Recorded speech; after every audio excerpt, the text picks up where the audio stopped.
Number 1. Lakylia Taylor. On the afternoon of May 3, 2025, East 8 Mile Road in East Point, Michigan, pulsed with ordinary life. Families drifted between storefronts, engines idled, shopping bags swung at knees. At approximately 2:50 p.m., what should have remained a forgettable Saturday unraveled into irreversible chaos. 19-year-old Lakylia Taylor arrived at the plaza alongside her 21-year-old brother, Duan, steering their car toward the lot near Foot Locker. Nothing about the moment hinted at how quickly normalcy would fracture. Topping our news at 5:30, a 21-year-old man from Detroit now facing serious charges in connection with a quadruple shooting over the weekend.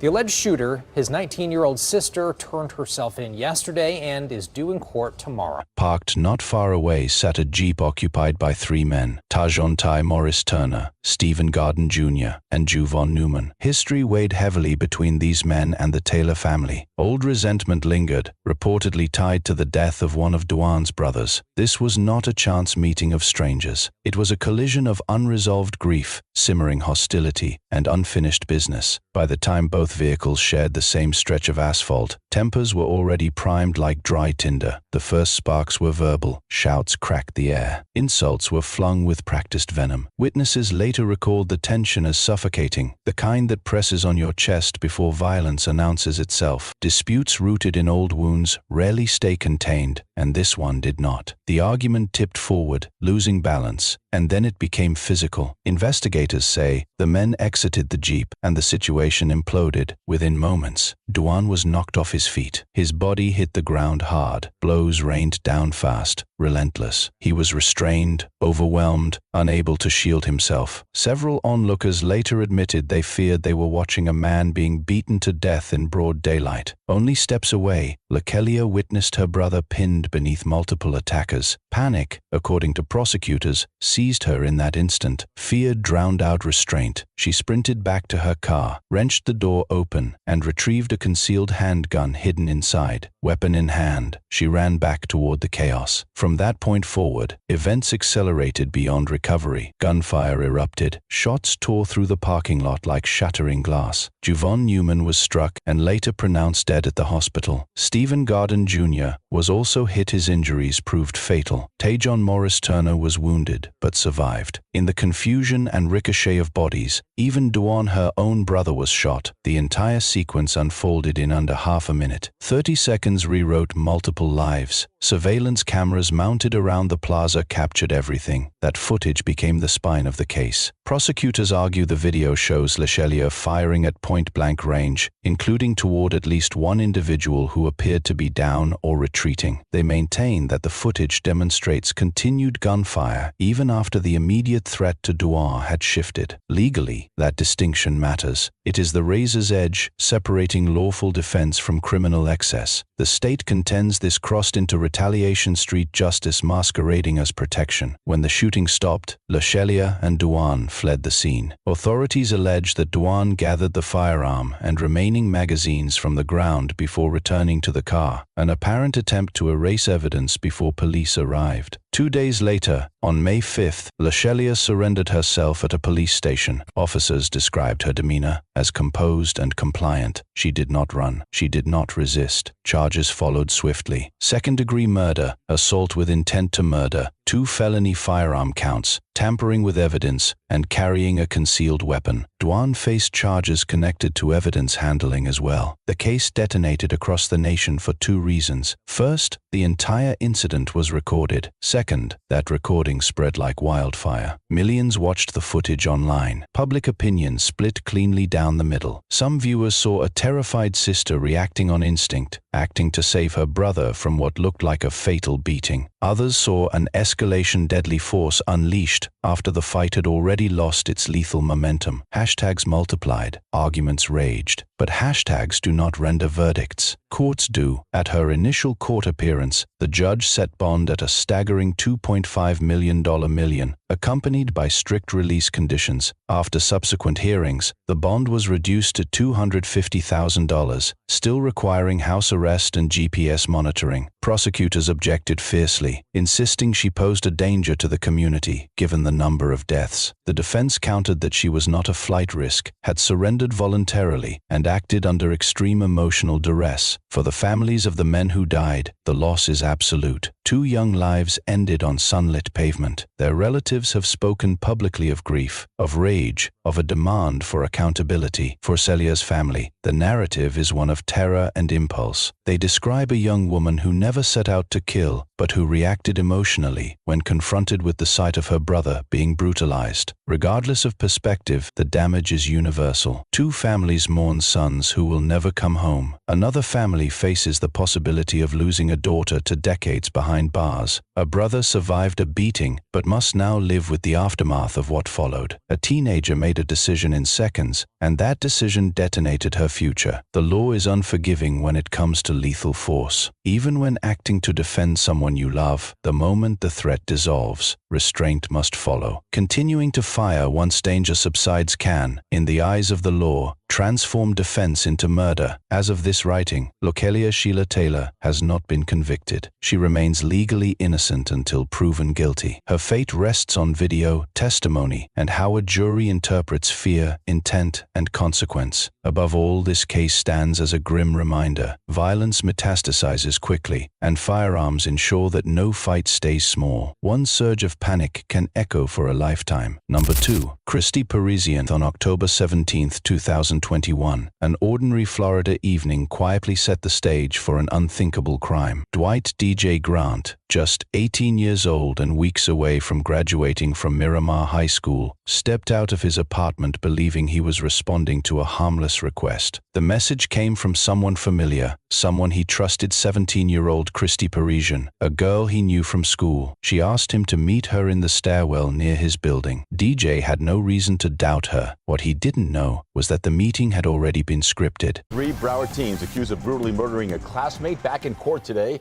Police say those high school students lured their victim with the promise of sex before and beating him to death. Hidden within that stairwell were 2 others, 17-year-old Andre A.J. Clemens, Christie's former boyfriend, and 16-year-old Jason J. Smith, Andre's close companion. For days, the trio had been consumed by conversations about DJ. Andre's anger had fermented after learning that DJ and Christie had once been intimate. Their breakup had not ended cleanly. It curdled into resentment. Andre's messages to Christie grew sharp, then sinister. This was no longer adolescent jealousy, it was grievance sharpened into intent. Christie became the hinge upon which the plan turned. Despite knowing what awaited DJ, she continued to message him with feigned normalcy, cloaking malice in casual words. She coaxed him outside, presenting the encounter as routine. DJ believed her. That belief proved fatal. Trust, once extended, offered no shield. The moment DJ entered the stairwell, the ambush began. Andre and Justine attacked without hesitation. What followed was not a sudden scuffle, but a prolonged, savage ordeal. Investigators later determined the assault stretched beyond 30 minutes, an eternity, when violence is involved. Security cameras captured fragments, shifting shadows, frantic movement, the relentless duration. The images did not show everything, but they showed enough. During the attack, Justine restrained DJ, while Andre inflicted repeated wounds using both a knife and a sword. One strike to the neck, another to the chest. Both proved lethal. The medical examiner would later confirm multiple sharp force injuries. At one point, DJ was heard pleading in a weakened whisper, begging for the pain to stop. It didn't. When silence finally returned to the stairwell, the violence had already done its work. Still, the teenagers did not call for help. Instead, they shifted into concealment. DJ's body was dragged into bushes behind the apartment complex. Blood in the stairwell was wiped away. Weapons were gathered. Evidence was handled, moved, erased where possible. They left his body hidden, then walked to a nearby lake, where they attempted to burn the clothing worn during the attack. A security guard noticed the fire and confronted them. They fled, but the damage was done. Suspicion had already ignited. 2 days later, police officers responding to a missing person report discovered DJ's body. The scene was devastating. DJ was not simply a victim of violence. He was a young man betrayed by those he trusted enough to answer their call. From that moment, the investigation accelerated. Phone records were extracted. Messages were reviewed. Surveillance footage was examined. Piece by piece, a disturbing narrative solidified. This was not accidental. This was orchestrated. The digital trail proved damning. Messages between Christie and Andre revealed planning and intent. Andre complained about DJ openly, writing, "We have plans for him. Get used to him not being here anymore." Christie initially expressed hesitation. In one message she wrote, "I would help you, but becoming a murderer isn't what's needed." Yet hesitation dissolved into compliance. Communication continued. By the day of the attack, she was no longer on the margins. She knew DJ would be harmed. Still, she lured him outside. When questioned by investigators, the teen's stories unraveled. They deflected blame, contradicted one another, and minimized their roles. The evidence did not bend. Messages, video fragments, and physical proof converged into a single conclusion. All three were arrested and charged with first-degree murder, conspiracy to commit murder, and tampering with evidence. Due to the calculated brutality of the crime, prosecutors charged them as adults, despite their ages. For nearly 3 years, Christie and Jaslyn remained minors as the case wound its way through the courts. They sat in jail while attorneys prepared arguments that struggled against overwhelming proof. In August 2024, both accepted plea agreements. On August 29, 2024, they stood before a Broward County judge and pleaded guilty to second-degree murder, conspiracy, and evidence tampering. Each received a sentence of 25 years in prison, followed by 10 years of probation. Andre later pleaded guilty as well and was sentenced to 40 years behind bars. The courtroom atmosphere was heavy with grief. DJ's mother, Molane Meal, clutched a framed photograph of her son as she spoke through tears. She described the future she would never witness: no graduation, no milestones, no family of his own. DJ's aunt echoed the sorrow, calling him bright, diligent, and undeserving of the betrayal that ended his life. Even the judge struggled to maintain composure, admitting the case would remain with him indefinitely, not only because of its savagery, but because it involved teenagers making irreversible adult choices. Christie and Jaslyn stood silent during sentencing. Dressed in tan jail uniforms, wrists shackled, they offered no apology, no explanation. Their expressions were vacant. They were 16 and 17 when the plan took shape. If they ever leave prison, they will do so as middle-aged women. This case is a stark testament to how envy, when nurtured in secrecy, can metastasize into violence. Conversations dismissed as venting can become blueprints. Silence can be as lethal as a blade. One does not need to wield a weapon to bear responsibility for murder. Participation, encouragement, and facilitation carry their own weight. For DJ's family, nothing can restore what was stolen. For Christie, Jaslyn, and Andre, adolescence dissolved into incarceration years traded for prison walls, all born from anger, betrayal, and a plan that should never have existed. Number 3. Britnee Angelique Miller. On the night of March 24, 2010, 19-year-old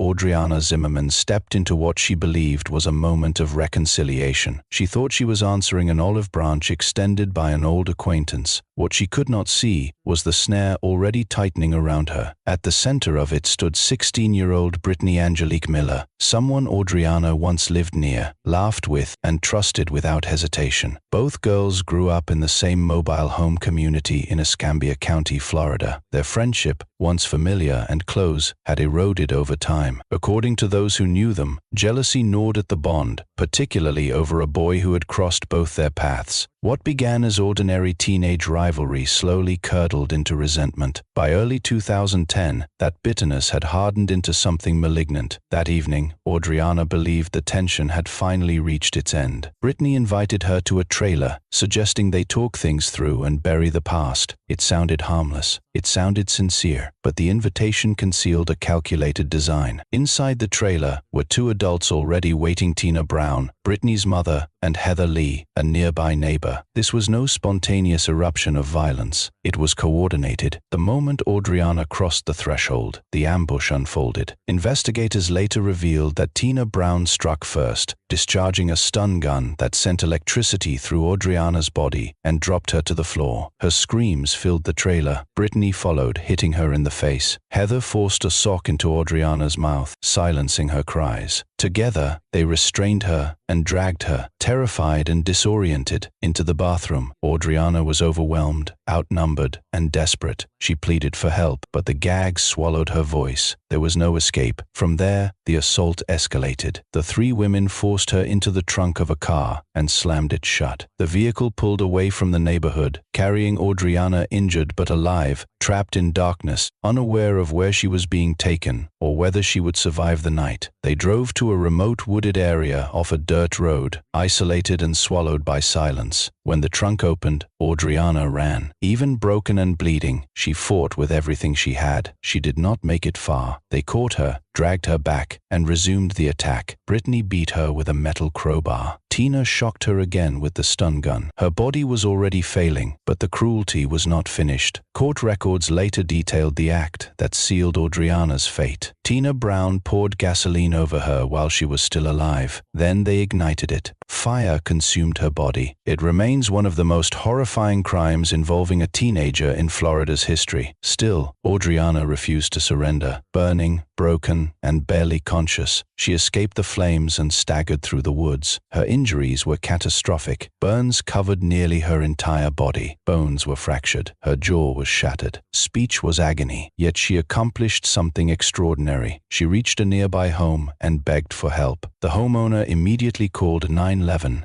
Paramedics arrived to find Audriana clinging to life. Despite everything, she remained conscious long enough to name the people who had done this to her. Those words became the cornerstone of the case. Audriana survived 16 days in the hospital before succumbing to her injuries. Her final statements, combined with the physical evidence, ensured that her attackers would not evade justice. Once investigators had names, the case advanced rapidly. Evidence was overwhelming. A blood-soaked crowbar bearing Audriana's DNA, white shoes abandoned at the scene, Teah Brown's fingerprints on the stun gun, a car scrubbed with hand sanitizer, yet still stained with blood residue. The scorched clearing revealed gasoline traces and footprints. Heavily eventually confessed, providing a detailed account of the crime. There was no room left for doubt. Britnee Miller was arrested and charged with first-degree murder, kidnapping, aggravated battery, and tampering with evidence. Though only 16, the savagery of the act and its careful planning led prosecutors to charge her as an adult. In 2013, Britnee pleaded guilty to first-degree murder and kidnapping. She was sentenced to life in prison without the possibility of parole, one of the harshest sentences ever imposed on a teenage girl in Florida. Her mother, Teah Brown, also received a life sentence. Heather Lee, after cooperating with authorities, received a lesser sentence but still faced decades behind bars. Years later, legal standards shifted. The U.S. Supreme Court ruled that juveniles could not automatically be sentenced to life without parole. Because Britnee was a minor at the time of the murder, she became eligible for resentencing. In 2017, a judge modified her punishment to life with the possibility of review after 15 years. This change did not promise freedom. It merely granted the opportunity to prove rehabilitation. During the hearing, Britnee broke down in tears. She apologized, stating she accepted full responsibility for her role in the crime. Her attorney argued she had been raised in an abusive environment and was desperate for her mother's approval. Prosecutors countered firmly. This was not an impulsive act. It was deliberate, methodical, and discussed in advance. Evidence included a message Britnee sent before the attack. "We're fixing to kill Audriana. Don't tell anyone." It was unmistakable proof of premeditation. The case of Britnee Angelique Miller carries stark lessons. Jealousy, when left unchecked, can become lethal. Teenagers are especially vulnerable to destructive family dynamics, particularly when authority figures endorse violence. Threats should never be ignored. Silence can be fatal. One warning, one intervention, might have saved a life. Audriana Zimmerman's final act was one of remarkable courage. In unimaginable pain, she identified her attackers so they could never harm anyone else. Her strength secured justice. Britnee Miller, once a teenager with a future ahead of her, now faces life defined by prison walls. Her story stands as a brutal reminder that a single decision, driven by anger and pressure, can obliterate countless lives. Number 4. Teah Wimberly on the morning of November 12, 2008. Dillard High School in Fort Lauderdale, Florida, hummed with routine energy. Lockers slammed. Shoes scuffed tile floors. Students threaded through hallways beneath harsh fluorescent lights, racing the bell for second period. Nothing about the scene suggested catastrophe, yet woven into that ordinary school morning was a quiet storm, carried by 15-year-old Teah Wimberly. Teah was reserved, deeply emotional, and inwardly fractured. Hidden beneath her clothing that day was a secret she believed she could no longer survive carrying a small .22 caliber handgun. Just down the same corridor walked Amanda Collette, also 15, Teah's longtime friend and the emotional center of her unraveling world. The two girls had shared years of friendship stretching back to elementary school. They laughed together, trusted each other, and moved through adolescence side by side, but time altered the balance. Teah's feelings toward Amanda shifted into something romantic, something intense. Amanda did not share those feelings. That imbalance fractured what once felt unbreakable. Arguments replaced comfort. Distance replaced closeness. To Teah, it felt like abandonment. She believed she had lost the one person who truly understood her. In the weeks before the shooting, warning signs accumulated. Investigators later uncovered evidence of self-harm, depression, and profound emotional confusion. Teah believed she and Amanda were more than friends, despite Amanda's clear rejection of that idea. The emotional collision, love unreturned, identity confusion, and loneliness compressed into something volatile. That morning, Teah made a choice she could not undo. She placed the handgun into her backpack and walked into school. The metal detectors at Dillard High were not functioning. No alarms sounded. No one stopped her. A barrier meant to protect hundreds of students stood useless. Shortly after 11 a.m., Teah and Amanda encountered each other in the hallway. Witnesses later described a brief, tense exchange, quiet words, no shouting. Then everything shattered. Teah pulled the gun, aimed, and fired a single shot. The bullet struck Amanda in the chest. She collapsed instantly. Panic detonated across the hallway. Students screamed and scattered. Teachers rushed from classrooms. Amanda lay bleeding on the floor as shock froze those nearby. Teah did not flee in chaos. Instead, she walked out of the building, crossed the street, and entered a nearby seafood restaurant. Hands trembling, she dialed 911. Her voice on the call was subdued, broken. "I just shot my friend," she said. "I didn't mean to kill her. I just wanted her to hurt like I hurt." Paramedics rushed Amanda to the hospital, but she died shortly after arrival. Police located Teah at the restaurant. She did not resist arrest. The gun was recovered from her backpack. As investigators pieced together the events, a portrait of prolonged distress emerged. Teah felt disconnected from her family, isolated among peers, and emotionally tethered to Amanda in a way that was never returned. Journal entries, messages, and witness accounts painted a picture of deep depression and instability. One student later stated they had warned a teacher days earlier that Teah might bring a gun to school. That warning was never acted upon. The question that followed echoed loudly. Could this have been prevented? Teah Wimberly was charged as an adult with first-degree murder and possession of a firearm on school grounds. Her defense argued she was a wounded child in desperate need of mental health care, not a hardened criminal. Prosecutors countered that she deliberately carried a loaded weapon into a school and knowingly pulled the trigger. The courtroom was saturated with grief. Amanda's family described her as gentle and kind, a girl who loved dance and dreamed of becoming a nurse. They spoke of a future erased. Teah also addressed the court, apologizing through tears, saying she wished she could reverse time. In March 2010, a Broward County judge sentenced Teah to prison followed by 5 years of probation. She was 17 years old when the sentence was handed down. Amanda's parents later sued the school district, arguing that ignored warnings and broken security systems contributed to their daughter's death. The district ultimately settled for $525,000. The case of Teah Wimberly is more than a tragedy. It is a warning written in irreversible loss. Emotional pain in teenagers is never trivial. Warning signs matter. Safety measures mean nothing if they fail. Love, jealousy, and rejection can feel unbearable at that age, but violence only multiplies the damage. Silence, when danger is voiced, can cost lives. Today, Teah remains incarcerated in Florida. She will be well into her late 30s, before becoming eligible for release. Her story remains one of the most heartbreaking school tragedies in the state, not because it happened in a shadowed alley, but because it unfolded in a place meant to protect children. Amanda lost her life. Teah lost her freedom. 2 families lost their daughters, all because emotional pain went unanswered and a single gun passed unchecked through a school hallway. Number 5. Paula Cooper. In May of 1985, a quiet street in Gary, Indiana, became the setting for one of the most disturbing crimes involving a juvenile in American history. 15-year-old Paula Cooper, accompanied by 3 other teenage girls, approached the modest home of 77-year-old Ruth Pell. Ruth was widely known in her neighborhood as gentle, generous, and deeply religious. She often welcomed young people into her home to share Bible lessons, believing she was offering guidance and kindness. That reputation became her vulnerability. The girls arrived carrying Bibles, carefully chosen props meant to lower suspicion. When Ruth opened the door, she saw what appeared to be eager students seeking spiritual instruction. Without hesitation, she invited them inside. What she could not see was the deception beneath their calm expressions. The visit was not about faith. It was a calculated setup for robbery. Once the door closed, the illusion collapsed. Investigators later revealed that Paula Cooper produced a large butcher knife she had concealed inside her jacket. In a sudden explosion of violence, the girls attacked Ruth in her own dining room. Court records would later document the brutality in chilling detail. Ruth was stabbed 33 times. She was also struck in the head with a heavy paperweight. The assault was swift, vicious, and far beyond what most people could comprehend from 4 adolescents. When the violence ended, Ruth Pell lay dead on the floor, the knife still embedded in her body. The girls then searched the house, rifling through belongings that had once welcomed them with trust. Their reward was painfully small $10, a few pieces of jewelry, and Ruth's car keys. They took her vehicle and drove away, abandoning a scene of unimaginable horror. Ruth's husband discovered her body shortly afterward. The shock was devastating. A woman whose life had been defined by compassion had been murdered by children who pretended to seek her guidance. The betrayal cut as deeply as the violence itself. Police moved quickly. The suspects were identified within days. During questioning, Paula Cooper admitted she was the one who stabbed Ruth. Authorities described her as angry, troubled, and shaped by a harsh environment. Yet the savagery of the crime left little space for leniency. Paula was charged as an adult with murder, burglary, and robbery, despite being only 15 years old. Prosecutors argued that someone capable of such an act could not be shielded by age alone. At trial, the state portrayed the killing as deliberate and cruel. They emphasized that the Bible lesson story was a ruse, that Paula had brought the knife intentionally, hidden it, and used it with lethal purpose. Ruth's family sat through agonizing testimony, describing her final moments. Paula's defense presented a different narrative, one of a fractured childhood, exposure to violence, and emotional neglect. None of it altered the central truth. Ruth Pell was dead, and Paula Cooper had confessed to killing her. In July 1986, the nation recoiled at the sentence. At just 16 years old, Paula Cooper was condemned to death by electric chair. She became the youngest person on death row in the United States at that time. The decision ignited outrage far beyond Indiana. While many believed the crime warranted severe punishment, others argued that executing a minor crossed a moral and legal line. The case exploded onto the global stage. Human rights organizations mobilized. Protests formed outside U.S. embassies overseas. Amnesty International denounced the sentence. Petitions circulated worldwide, gathering more than 2 million signatures. Perhaps the most influential appeal came from Pope John Paul II,